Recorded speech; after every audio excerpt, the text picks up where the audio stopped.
औरत का फैसला।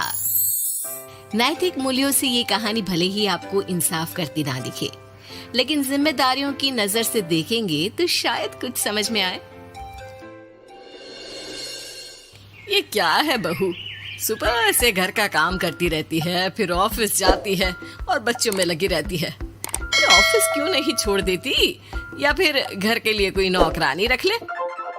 कैसी बात कर रही है माँ? जानती तो है ना अभी इनके ऊपर कितना लोन है। थोड़ा ही सही मदद कर देती हूँ तो अच्छा लगता है, और अभी उनको मेरे पैसे की जरूरत भी तो है। सुधा चंदर को बचपन से प्यार करती थी। एक ही मोहल्ले में खेल कूद कर बड़े हुए दोनों। जहाँ सुधा संपन्न परिवार से थी तो वहीं चंदर का परिवार आर्थिक परेशानियों से जूझता ही रहा। लेकिन सुधा की जिद के आगे किसी की नहीं चली। सुधा, कल ऑफिस जल्दी जाना है और 2 दिन के लिए गुजरात ऑफिस के काम से भी जाना होगा। अरे कैसी बात कर रहा है बेटा, बहू को अगले महीने बच्चा होने वाला है, इस वक्त तो उसके साथ रहे। अरे कोई बात नहीं ना माँ, उनको जरूरी काम होगा, वरना मेरा चंदर ऐसे वक्त में मुझे छोड़कर कभी नहीं जाता। चंदर सुबह घर से निकलता तो आधी रात को घर में घुसता, वो भी शराब के नशे में। चंदर की माँ उसे खूब समझाती। अरे माँ, देख रही हो ना कितना कर्जा है सर पर, काम करना पड़ता है। दिन रात काम नहीं करूँगा तो घर कैसे चलेगा। अरे लेकिन बहू को भी तो देख लिया कर, इस हालत में भी घर का बाहर का सारा काम करती है। चंदर तो जैसे माँ की बात सुनकर भी अनसुना कर देता है। ऑफिस के बाद चंदर का फोन माँ के पास आता है। माँ, वो ऑफिस के काम से आज रात के लिए पास के शहर के ऑफिस जाना पड़ रहा है, कल सुबह आ जाऊंगा। सुधा रात को कमरे में सो रही होती है कि उसके पेट में दर्द होता है। सुधा चंदर को वीडियो कॉल करती है। इनको फोन कर लो, शायद कुछ आराम मिले। लेकिन 10 बार फोन करने पर भी वो सुधा का फोन नहीं उठाता।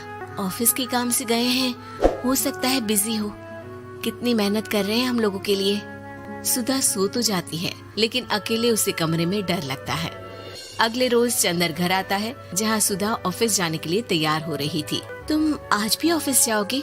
कल रात भर तो ड्यूटी की है, थक जाओगे, छुट्टी ले लो ना। अरे नहीं नहीं, कैसी बात कर रही हो, ये तो पॉसिबल ही नहीं है। अच्छा रुको, मैं जल्दी से तुम्हारा खाना और नाश्ता बना देती हूँ। बेचारी सुधा ऑफिस जाना छोड़कर लग जाती है पति के लिए खाना बनाने, उसके कपड़े प्रेस करने और जरूरत का सामान मुहैया कराने के लिए। हो सके तो रात की ड्यूटी मत लिया करो ना, मुझे बहुत डर लगता है। अरे यार क्या है, तुम तो ऐसे बिहेव कर रही हो कि तुम ही अकेली हो जिसे बच्चा होने वाला है। इतने लोगों के पति जो काम के सिलसिले में बाहर होते हैं, उनका क्या?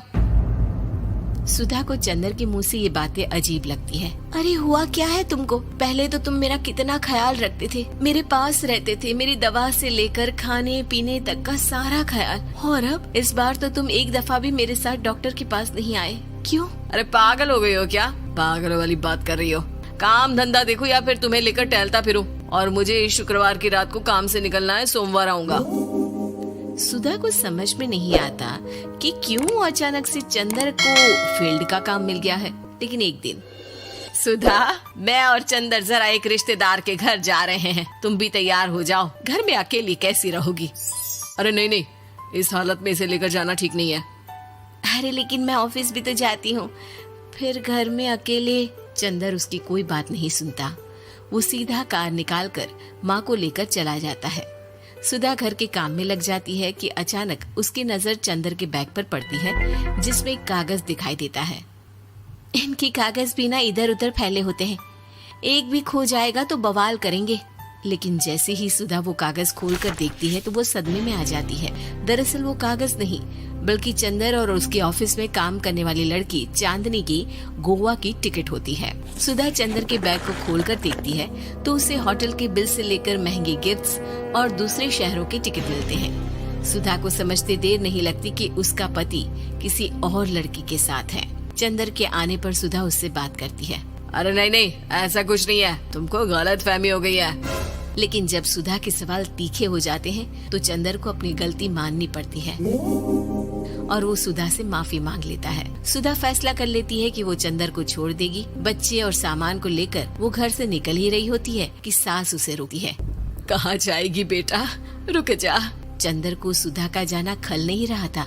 वो झूठे मुंह भी उसे रोकने की कोशिश ही नहीं कर रहा था। सुधा चंदर को देखती है और मायके चली जाती है। मायके में माँ कहती है, अरे आज से कैसे घर छोड़कर आ गई? कौन सा चंदर तुझे छोड़ रहा था? माफी तो मांग ली थी ना।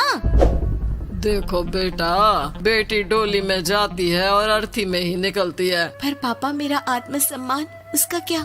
आपने मुझे पढ़ाया लिखाया है, इस लायक बनाया कि मैं खुद का खर्चा उठा सकूं, बेटी को पढ़ा सकूं, एक अच्छा जीवन पाऊं। अरे लेकिन पति की जरूरत तो होती है ना सुधा दीदी, और अगर आपको नहीं है तो इस बच्ची का सोचो जो अपने पिता से इस कदर जुड़ी है। आने वाले बच्चे की सोचो जिसके आने से पहले ही आपने पिता का प्यार से दूर करने की सोच ली। सुधा फोन देखती है लेकिन चंदर का कोई कॉल नहीं होता। वो समझ नहीं पाती कि अपने आत्मसम्मान के बारे में सोचे या बच्चों के बारे में। मम्मी, हम नाना नानी के घर से दादी और पापा के पास कब जाएंगे? नहीं जाएंगे बेटा, अब यहीं रहेंगे। नहीं मम्मी, मैं पापा के पास जाऊंगी, मुझे दादी के साथ रहना है। और मेरे साथ? हाँ, आपके साथ भी तो, सबके साथ माँ। देखो सुधा दीदी, आपके सर पर पिता का साया होना जरूरी होता है। अपने घमंड के लिए पिता और बेटी को अलग मत करो। सुधा अब सामान उठाकर अपने ससुराल जाने लगती है, लेकिन मन में सवाल रह जाता है कि जिसे दुनिया घमंड समझ रही है वो उसका आत्मसम्मान था। चंदन ने माफी जरूर मांग ली, लेकिन कभी ये एहसास नहीं दिलाया कि वो सिर्फ उसी का है।